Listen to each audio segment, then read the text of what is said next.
জীবনে বহুত ফ্যামিলি দেখছি, কিন্তু আমার ভাইয়ের মতো এরকম সদালাপি, সদাচার এবং পারিবারিক যত সমস্যা ছোটোবেলা থেকে অদ্যাবধি চেষ্টা করছে সব কিছু সবার জন্য করার জন্য, সারা জীবন মানুষের উপকার করছে এবং আমাদের ফ্যামিলির একজন অক্সিজেন ছিল। আজকের আমাদের এই বাতিটা নাই, আমাদের বাতিটা নিভে গেছে। আমার ভাইয়ের সম্পর্কে বলতে গেলে আমার অনেক বিশদ আলোচনা। আমার ভাই ছোটোবেলা থেকেই আমাদের পরিবারের হাল ধরছে এবং অদ্যাবধি মৃত্যুর আগ পর্যন্ত সে আমাদের জন্য মানে সর্বোচ্চ চেষ্টা করছে যার যেভাবে করার জন্য। এবং একটা পরিবারে একজন বাবা যা না করে, আমার বড় ভাই তার চেয়ে অনেক বেশি করছে, আমাদের সাপোর্ট দিছে। প্রত্যেকটা ফ্যাম বা মা বাবা ভাই বোন আত্মীয় স্বজন আমার পরিবার যারে যেভাবে পারছে সর্বোচ্চ চেষ্টা করছে সবার জন্য করার, সারা জীবনে মানুষের উপকার করে গেছে। আমরা চাই অন্তত রুমি ভাইয়ের মতো না হোক, রুমি ভাইয়ের মতো একজন যেন আমাদের ফিল্ম ইন্ডাস্ট্রিতে আসে, যেন অন্তত তাকে দেখে মনে করি যে রুমি ভাই চলে গেছে কিন্তু তার রিপ্রেজেন্টেটিভ রেখে গেছে। এটাই যাতে আমরা মনে করতে পারি। সবাই সহযোগিতা করবেন, সবাই ভালো থাকবেন। ভাইয়া সবসময় আমাকে গাইড করতো, আর ওনার মতো মানুষ খুব রেয়ার, এত ভদ্র মানুষ, এত ভালো মানুষ।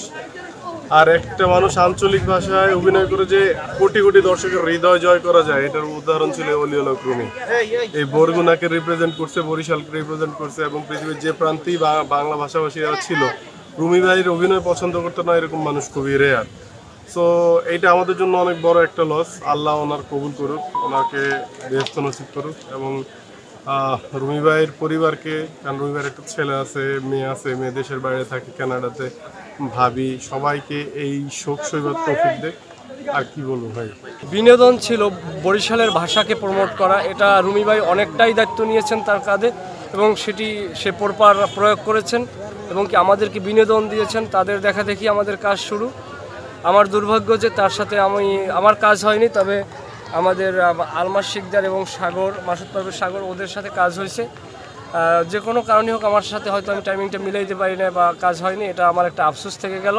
সে যখন আসতো তখন তার ভাই বোন যারা বোনরা থাকতো ঢাকায়, সবাইকে ঘুচিয়ে ভাগ্না ভাগ্নি সবাইকে নিয়ে আসতো, এসে আমাদের এখানে যারা আমরা আত্মীয় স্বজন আছি সবাইকে নিয়ে তারপর সে মজা করতো, একসাথে চা খেতাম, ঘুরতাম, গল্প করতাম, অনেক আনন্দ করতো আমাদের নিয়ে। তার মতো একটা ভালো মানুষ আসলে আমি কখনো পাবো কিনা আমি জানি না, কারণ তার সবচেয়ে বড় গুণ ছিল সে কখনো দোষ দেখতো না, সে সবার মধ্যে ভালো গুণগুলো দেখতো। তাকে যদি কেউ কখনো কিছু রাগ হয়েও বলতো, সে হেসে উড়িয়ে দিত, সেটা কিছু মনেই রাখতো না। তার মধ্যে আমি আসলে কোনোদিনই কোনো খারাপ কিছু দেখিনি, খারাপ কোনো, এত ভালো কি করে যে একটা মানুষ হয় আমার ধারণা ছিল না।